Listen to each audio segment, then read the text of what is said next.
Donc bonjour à tous, je suis Sophie Fantin et donc je vais présenter avec ma collègue Laure de Martini. Nous travaillons toutes les deux donc à la direction des statistiques de la CNAM dans le département accès, traitement et analyse de la donnée et nous sommes plus particulièrement chargés de l'accompagnement des utilisateurs du SNDS. Donc nous sommes très contentes de participer à votre séminaire et donc l'objet de notre présentation ce sera donc le nouvel échantillon de bénéficiaires qui a été qui a été ouvert récemment, qui s'appelle l'ESND. Et on va l'orienter bien sûr plus sur l'utilisation qui peut en être faite par les utilisateurs de l'INSERM. Alors tout d'abord, nous voulions commencer par vous faire un petit rappel sur les différents accès possibles pour les équipes de recherche de l'INSERM selon le type d'études que vous voulez mener. En effet, donc dès lors que vous auriez à faire des appariements directs ou indirects de données de cohortes de patients externes au SNDS avec des données du SNDS, on rentre dans le cadre d'une extraction de données du SNDS qui vous donne un accès sur projet aux données du SNDS couplé à votre cohorte. Et pour cela, il faut la procédure que vous connaissez certainement beaucoup, qui est donc de déposer un dossier auprès du Health Data Hub, de passer par le CESRES et d'obtenir une autorisation de la CNIL. Et puis, pour un certain nombre d'autres études, c'est uniquement un ciblage de population sur la base d'un critère, par exemple la consommation d'une classe de médicaments, la survenue d'une pathologie. Et dans ce cadre-là, il est tout à fait possible de traiter votre étude à partir de l'accès permanent de l'INSERM au SNDS. Alors en effet, depuis la loi OTSS de 24 juillet 2019 et son décret d'application du 29 juin 2021, les équipes de recherche de l'INSERM ont élargi leur accès permanent par rapport à la situation précédente et vous pouvez accéder à présent d'une part au SNDS exhaustif, c'est-à-dire l'ensemble des données individuelles exhaustives, que ce soit pour les bénéficiaires, les professionnels de santé et les établissements, sur le champ des soins de ville, des cliniques privées, du PMSI sur les 4 champs et puis des causes médicales de décès. Et puis, il reste toujours un accès possible aux échantillons du SNDS, donc qui était au départ l'échantillon généraliste de bénéficiaires, le GB, et sa version simplifiée, le GBS. Alors, cependant, donc depuis un moment, mais il y a eu des évolutions sur les modalités de pseudonymisation et aussi de sécurité qui ont été demandées par la CNIL sur cet échantillon généraliste, et cela nous a conduit à fermer les accès à l'échantillon à partir de fin décembre 2022. C'est pourquoi, pour remplacer cet échantillon de bénéficiaires, un nouvel échantillon de bénéficiaires du SNDS a été créé et mis à disposition depuis l'automne 2022, je crois autour de octobre, et qui donc reprend le champ des données exhaustives, mais sur un échantillon de bénéficiaires. Et c'est cet échantillon que l'on va vous présenter maintenant. Juste pour compléter en fait cette présentation des accès, les équipes de recherche donc peuvent avoir plusieurs profils d'accès aux données du SNDS, soit un profil, alors je donne le profil portail, le 108, qui donne accès aux données exhaustives et à partir desquelles on peut aussi accéder à l'échantillon SND. Et puis un autre profil qui a été ouvert donc avec l'arrivée de l'ESND, le profil 171, qui permet d'accéder uniquement à l'ESND et qui peut être quand même utile pour soit si cet échantillon suffit à votre étude ou pour les chercheurs qui commenceraient à travailler sur les données et voudraient un petit peu commencer par une partie échantillonnée. Voilà. Alors, on va maintenant partir sur la présentation de l'ESND. Alors, vous allez voir, ça peut être un petit peu technique, mais bon, on espère que ça va quand même répondre aux principales interrogations que vous avez sur cet échantillon. On parlera d'abord des caractéristiques principales de l'ESND, puis de la méthodologie de tirage des bénéficiaires qui sont inclus dans cet échantillon, et enfin le modèle de données de cet échantillon. Alors, je laisse Laure continuer sur les caractéristiques. Alors oui, je vais démarrer donc par les caractéristiques de l'ESMD. Je vais essayer de vous présenter cette partie sous forme de tableau, répartir les caractéristiques dans des grandes thématiques. Et à la fin de chaque tableau, j'essaierai de faire un tout petit flash, un tout petit zoom sur la comparaison avec le GBS, pour les personnes qui travaillaient déjà sur le GBS à titre de comparaison. Alors, je vais commencer par la taille de l'échantillon. Donc, le nouvel échantillon ESND est un échantillon au 200e des bénéficiaires ayant consommé au moins une fois des soins en ville ou en clinique privée, donc issus du DCIR. Depuis 2006, tout régime. Alors, évidemment, on constatera quelques ruptures. Quand je dis tout régime, quelques ruptures dans la composition des données, parce que le tout régime, on l'aura qu'à partir de 2012. Avant, jusqu'en 2009, on a simplement le régime général, et puis on incrémente au fur et à mesure les autres régimes, comme les indépendants, les militaires, etc., à partir de 2009. Ce nouvel échantillon SMD va être représentatif par âge, par sexe et une grande nouveauté, par grand régime d'affiliation, région et département de résidence du patient. Donc ça, c'est très important. Alors, on va vous conseiller dans vos travaux, évidemment, de ne pas extrapoler de résultats que vous pouvez obtenir sur de faibles effectifs. Et surtout, on va vous demander de nettoyer les données en enlevant des données aberrantes, et en particulier les âges et sexes aberrants. Donc, on a mis juste là une petite ligne de code qui explique qu'on a enlevé les âges supérieurs à 110 ans. On s'est référé à notre doyenne française vendéenne, je crois qu'il y a 112 ans. Et puis on a enlevé les sexes à 0. Alors pour mon petit flash EGBS, pour ceux qui connaissent donc cette base, l'échantillon n'était qu'au 1,97e de la population depuis 2003 et de la population protégée des 3 principaux régimes, général, agricole, indépendant. Et il était représentatif par âge, sexe, mais France entière, il n'y avait pas de représentativité région-département, ce qui est donc très important comme gain au niveau de l'ESND. En revanche, les âges et sexes aberrants que je vous conseille d'enlever dans l'ESND étaient déjà supprimés en amont dans le GBS. Concernant la profondeur des données, le SND va proposer 19 ans plus l'année en cours, donc c'est 20 ans à partir de 2006. Et vous aurez accès aux données dans une nouvelle bibliothèque, Orameps, que vous trouverez dans un espace Oracle. Alors, toujours mon petit aparté sur vos travaux. N'oubliez pas, pour ceux qui le savent, si vous utilisez le SNDS exhaustif, vous ne devez pas joindre ces espaces Oracle et SAS. C'est fortement déconseillé, et on va vous demander de copier votre table SAS dans un répertoire Aura User avant de faire votre jointure avec une table de l'ESND, donc qui est une table Oracle.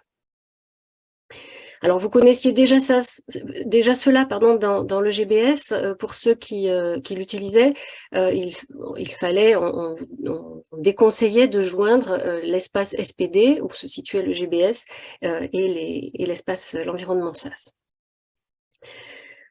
Concernant les données restituées, alors le SND va contenir la consommation de soins de ville et d'établissements privés, donc on l'a dit, issus du DCIR exhaustif. Il va contenir également les facturations directes des actes et consultations externes transmises donc en facturation directe par les établissements publics, facturation directe à l'assurance maladie. Mais il va également contenir des transmissions de données pour information des établissements publics. Donc, peut-être certains connaissent déjà, c'est un filtre qu'on demande de poser tout le temps, ce fameux qualificatif de la dépense à 71, pensez à l'enlever dans vos travaux. Le SND contiendra bien sûr le référentiel bénéficiaire, le référentiel médicalisé des bénéficiaires, et puis un gros plus, l'étape de la cartographie des pathologies et des dépenses. Donc bien sûr pour les patients présents tirés dans le SND. Contiendra également 2 autres tables, le référentiel des établissements médico-sociaux et les données sur la vaccination contre la Covid-19, donc table que vous pouviez connaître dans le SNDS exhaustif. Quant au PMSI, le SND contient les 4 champs du PMSI, MCO, HAD, SSR et PSI. Il n'y aura pas, en revanche, les données des causes médicales de décès. Alors, Le petit flash GBS nous indique que, bien sûr, c'est le même périmètre, soins de ville et établissements privés, y compris les actes en consultation externe qui sont pardon, actes et consultations externes qui sont transmis en facturation directe à l'assurance maladie. Les données des hôpitaux publics qui sont transmises pour information, ce fameux petit filtre des PNQLF 71, était filtré en amont pour le GBS. Quant au PMSI, le GBS ne restituait que le champ MCO et HAD. Concernant ma petite thématique bénéficiaire, alors ça c'est très important, les bénéficiaires, vous allez voir qu'il y a des notions un petit peu différentes si vous exploitiez le GBS. Concernant les non-consommants, alors on a dit que le SND contenait les bénéficiaires ayant consommé au moins une fois des soins en ville ou en clinique privée depuis 2006. Et ces bénéficiaires tirés vont rester dans l'échantillon, même s'ils ne consomment pas les années suivant leur tirage. Par conséquent, le SND va contenir des non-consommants sur certaines années, éventuellement des non-consommants de certaines années, sur certaines années, mais pas de non-consommants sur l'ensemble de l'historique de l'échantillon. Obligatoirement, pour être dans l'échantillon, le patient aura consommé au moins une fois en ville ou en établissement privé. Et par conséquent aussi, il n'y aura pas dans le SND de bénéficiaires qui n'ont recours qu'aux hôpitaux publics. Aucun patient ne pourra être que dans les données du PMSI depuis 2006. Il faut qu'il ait au moins une fois consommé en ville ou en clinique privée. Concernant les exclusions, dans le SND, on exclut les bénéficiaires fictifs ou provisoires. Alors, petit flash GBS, c'est la même chose. Pour le GBS, les fictifs et provisoires sont exclus, mais également les bénéficiaires de l'aide médicale d'État, les migrants et les personnes décédées depuis plus de 27 mois sont également exclus de l'EGBS. Quant aux non-consommants, je reviens sur cette notion pour le GBS, eh bien, puisque c'était un tirage sur la population protégée depuis 2003, eh bien, les bénéficiaires de l'EGBS pouvaient contenir des non-consommants sur l'entièreté de son historique. La notion d'identifiant du bénéficiaire est également très très importante. Le SND va restituer plusieurs pseudonymes pour un même individu. Alors, là, je commence à parler un peu plus variable. Pour certains, ça va sûrement leur parler. Le pseudonyme, c'est l'identifiant du SNDS, ce BENIR PSA, associé au rang gémellaire, BEN RNG GEM. Ce qui fait qu'on va avoir une consommation de soins d'une personne qui éventuellement pourra être répartie sur les différents pseudonymes de ce bénéficiaire. On va donc introduire dans le référentiel bénéficiaire un identifiant synthétique qu'on a appelé BEN-IDT-ANO, que l'on a créé de la façon suivante. Ce BEN-IDT-ANO voudra le NIR unique du bénéficiaire, BEN-NIR-ANO, si celui-ci est connu. Alors le NIR du bénéficiaire, c'est le NIR que l'INSEE octroie à toute personne dès sa naissance. Et à défaut, si ce NIR, BEN-NIR-ANO est inconnu, eh bien notre identifiant synthétique vaudra le pseudo-NIR du bénéficiaire, donc la concaténation du BENIR PSA et du rang GML. Ainsi, vous aurez à réaliser une méthode dans vos travaux. Vous devrez rechercher l'ensemble des pseudonymes, l'ensemble des BENIR PSA qui correspondent à ces identifiants synthétiques BEN-IDT-ANO. Et vous devrez regrouper la totalité de la consommation des soins de pseudonymes sur l'identifiant synthétique du BEN-IDT-ANO pour avoir une consommation complète autour d'un identifiant synthétique unique, on va dire, BEN-IDT-ANO. Alors, vous connaissiez ça, si vous travaillez sur le GBS, un identifiant synthétique unique était également restitué, c'était le BEN-NIR-IDT, mais on vous donnait déjà toute sa consommation de soins, toute la consommation de soins d'une personne autour de cet identifiant synthétique, elle était déjà rassemblée. Là, ça sera à vous de faire ce travail-là, de réaliser ce processus. Alors, on va voir que cette méthode que je vous ai initiée ici, on va voir qu'elle est déjà utilisée, elle a été très utile dans la méthodologie du tirage de l'ESND, et c'est ce que je vais essayer de vous résumer en 4 principales étapes. dans cette deuxième partie. Alors, on va démarrer en 2006. On est en 2006, on prépare le tirage de l'échantillon ESND et on se situe sur la table des prestations, la table principale des prestations du DCIR, où on va sélectionner tous les patients qui ont eu un soin durant l'année de traitement 2006. Et puis, on va aller faire un petit tour sur le référentiel bénéficiaire. C'est ce que je viens de raconter juste avant, cette fameuse méthode. On va faire un petit tour sur ce référentiel et on va aller rechercher l'identifiant synthétique, le BenIDT-ANO, qui vaut donc, je vous ai dit, le NIR bénéficiaire unique si celui-ci est connu. Et on va le rechercher par rapport donc aux pseudonymes qui ont été sélectionnés en 2006. Et on va rechercher également, à partir de ce BenIDT-ANO, l'ensemble des éventuels autres pseudonymes qui vont être associés à ces identifiants synthétiques pour créer une table de correspondance NIR-pseudonyme. Puis on va passer à l'étape 3, et l'étape 3 va nous permettre de faire le tirage des 2% de patients sur ces BenIDT-ANO, sur ces identifiants synthétiques qui sont présents dans cette table de correspondance NIR-pseudonyme du patient. Et on recommence ainsi en 2007, l'année suivante. On repart dans la table des prestations du DCIR, la table principale, pour aller sélectionner les patients qui ont eu un remboursement en 2007. Puis, on va aller faire un petit tour sur le référentiel bénéficiaire et voir quelle est la correspondance des pseudonymes qui ont été sélectionnés en 2007, les pseudonymes avec l'identifiant synthétique. Et on va aller rechercher l'ensemble des pseudonymes associés à cet identifiant synthétique. Et l'étape 3 va être un tout petit peu différente puisqu'on n'est plus dans le démarrage de l'ESND. On va aller comparer les identifiants synthétiques, les BenIDT-ANO qui ont consommé en 2006 avec ceux qui ont consommé en 2007. Et on ne va conserver que les nouveaux consommants de 2007. Et on va mettre ces nouveaux consommants 2007 dans notre table et faire le tirage aléatoire de ces 2% de nouveaux patients. Donc, vous voyez, le BenIDT-ANO, là, son intérêt était, la diapo,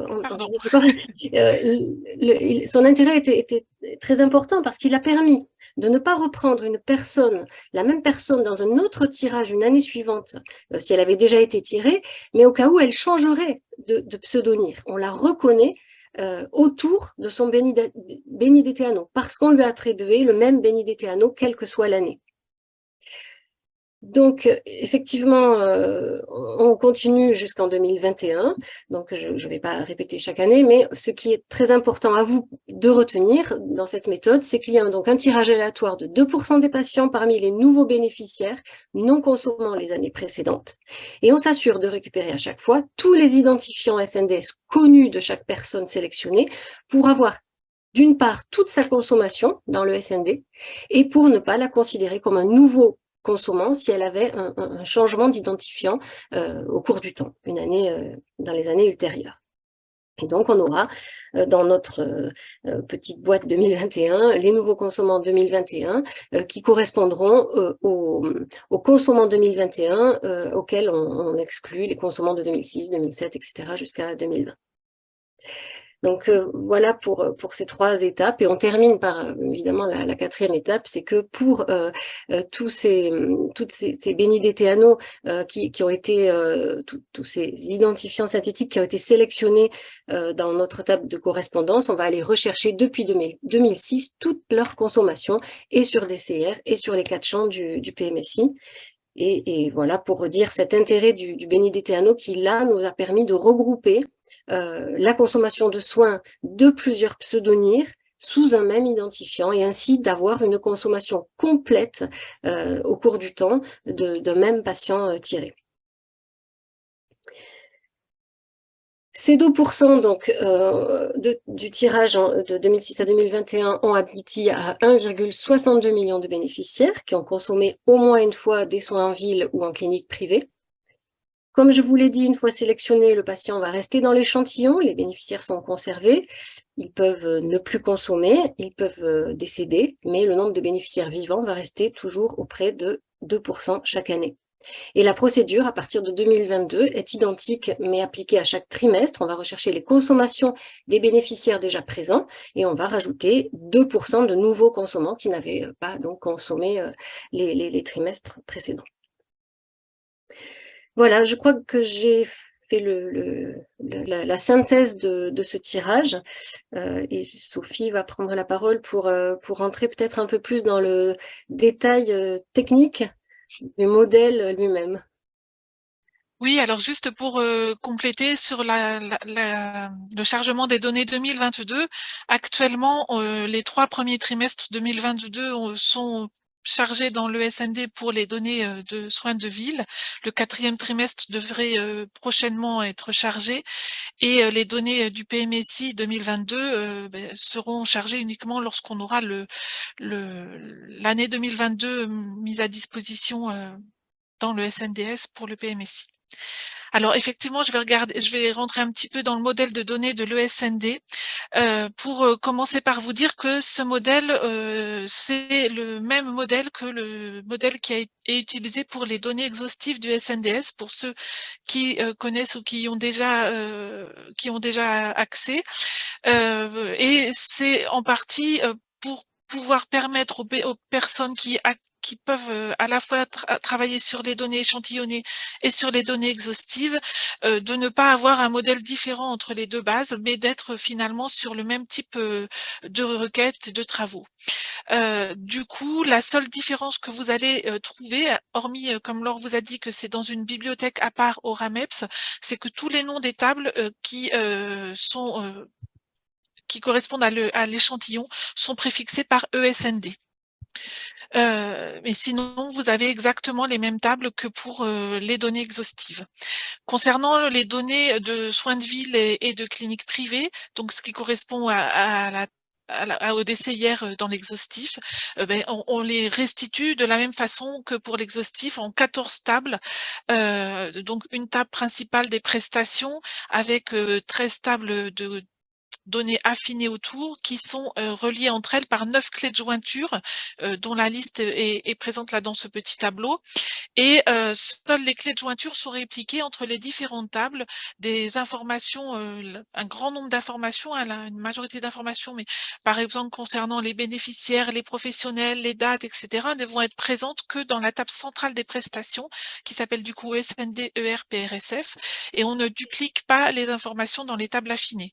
C'est une différence avec le modèle de l'EGBS, qui était un modèle simplifié de données, regroupé en 10 tables uniquement, et dans lesquelles on dupliquait un certain nombre de variables dans l'ensemble des tables, et puis pour lequel on n'utilisait plus qu'une clé de jointure unique entre les tables. Là, c'était un petit peu plus simple, mais là, on n'est plus sur ce modèle simplifié. Concernant la restitution des données dans le SND, comme dans les données exhaustives, les données sont restituées en mois de traitement ou mois de mise à disposition des flux, qui correspond un petit peu au mois de remboursement. Donc, on n'est pas sur une logique de restitution en mois de soins. Et pour reconstituer une période de soins, il va falloir aller rechercher les données dans plusieurs mois de traitement. On considère en général qu'un mois de soins est complet au minimum avec 3 mois de traitement, mais plutôt on va rechercher dans 6 mois de traitement pour constituer un mois de soins complet. Donc pour rechercher les données sur une année, par exemple l'année 2021 dans le tableau en bas, il faudra aller chercher les informations dans les mois de traitement de janvier 2021 à décembre 2021 plus 6 mois, donc jusqu'à juin 2022.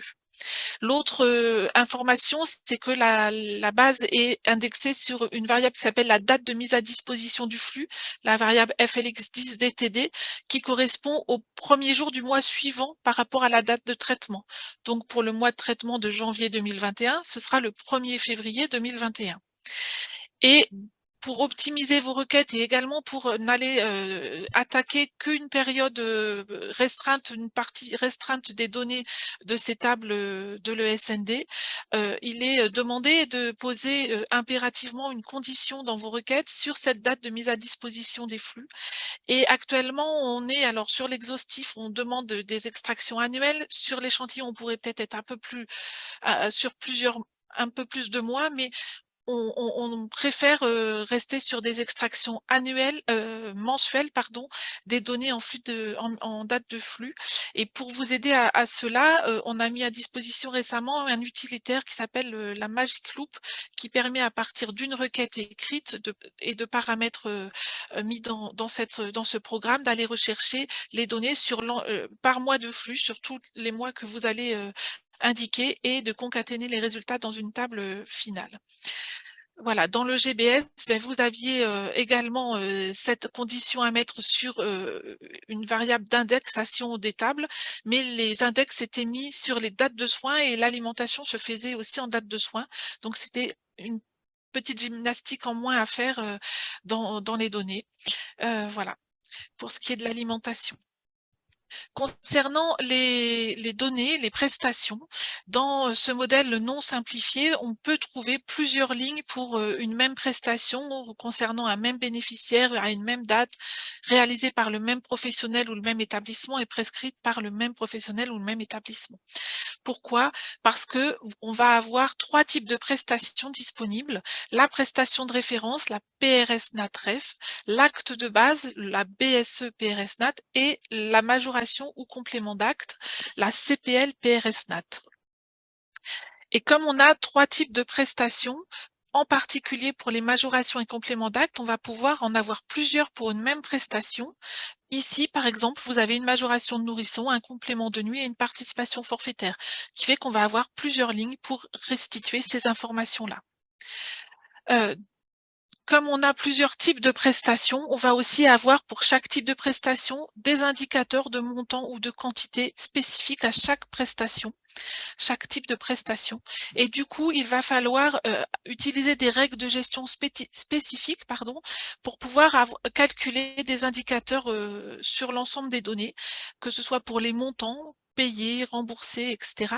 Mais surtout peut-être pour vous, pour ce qui est des quantités d'actes, puisqu'il faudra les filtrer sur une variable qui s'appelle CPL match-top afin de ne pas compter des actes en trop et bien compter par prestation de référence.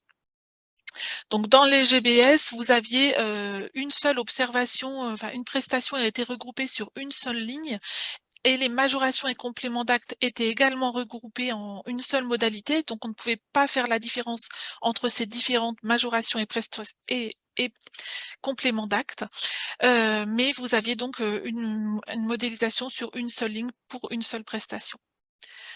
Enfin, je vais terminer avec le référentiel bénéficiaire de l'ESND, sur lequel Laure vous a déjà donné pas mal d'indications lorsqu'elle vous a parlé des différents identifiants des bénéficiaires, puisque dans le référentiel bénéficiaire, on a des informations sur les pseudonymes et les rangs gemellaires, donc on va avoir une ligne par couple pseudonyme rang gemellaire, et c'est dans ce référentiel bénéficiaire qu'on va trouver aussi le NIR synthétique du bénéficiaire, la variable Ben-IDTANO, qui nous a servi pour le tirage de l'échantillon, et surtout pour regrouper donc les informations des patients qui ont plusieurs pseudonymes en un seul identifiant synthétique Ben-IDTANO. Donc c'est la même mécanique que Laure vous a expliqué pour faire l'échantillon, le tirage de l'échantillon, que vous devrez faire vous personnellement aussi à chaque fois en tirant des pseudonymes qui correspondent à vos critères d'étude et en les regroupant sur les Ben-IDTANO après avoir recherché l'ensemble des pseudonymes que pourraient avoir ces patients. L'autre information que l'on peut avoir sur ce référentiel bénéficiaire, c'est qu'il contient donc la dernière situation administrative de chaque patient, mais selon son pseudonyme. Et là encore, vu qu'une personne peut avoir plusieurs pseudonymes, il faudra regrouper l'information sur le Ben-IDTANO en recherchant la dernière situation, la situation la plus récente de chacun des pseudonymes de la personne. Donc dans le GBS, on avait déjà regroupé l'ensemble des informations sur un identifiant synthétique, donc vous n'aviez pas ce mécanisme à faire. Voilà, j'espère qu'on n'a pas trop, débordé. En conclusion, hein, on voulait, vous dire que cet échantillon ESND peut parfois être suffisant pour répondre à un certain nombre de besoins, d'études, hein, selon, la population sur laquelle vous voulez travailler. Si la population que vous trouvez dans l'échantillon est suffisamment importante, un certain nombre d'études peuvent être déjà menées sur cet échantillon ESND. Il peut aussi servir, parfois de base école, on va dire, hein, pour commencer les travaux, pour préparer votre étude avant de la basculer sur la base exhaustive, si vous aviez également accès à la base exhaustive. Enfin, bon, on vous a dit des choses parfois un petit peu techniques, parfois on va assez vite, donc une documentation plus détaillée est bien sûr disponible, à la fois sur la constitution de l'échantillon, sa mise à jour, le modèle de données, les règles de gestion, etc. Et donc, vous pourrez la trouver sur le portail SNDS sans problème. Et dernière petite chose sur laquelle va revenir, je pense, Alizé après nous, c'est que donc toutes les personnes qui ont été, pour toutes les personnes qui sont déjà formées à l'EGBS ou aux données exhaustives, donc on a mis en place une petite procédure passerelle pour éviter à ces personnes de refaire 3 jours de formation en consultant et en prenant bien connaissance, de toute la documentation relative à l'ESND. Voilà, donc dernière chose, c'est un échantillon, mis à disposition depuis peu de temps. On n'a pas beaucoup de retours encore, d'utilisation, de cette base. Donc, on est tout à fait preneur de tous les retours que vous pourrez faire, dans l'utilisation et dans les aménagements, les améliorations qu'on pourrait en faire. Voilà, donc n'hésitez pas à nous remonter tout cela.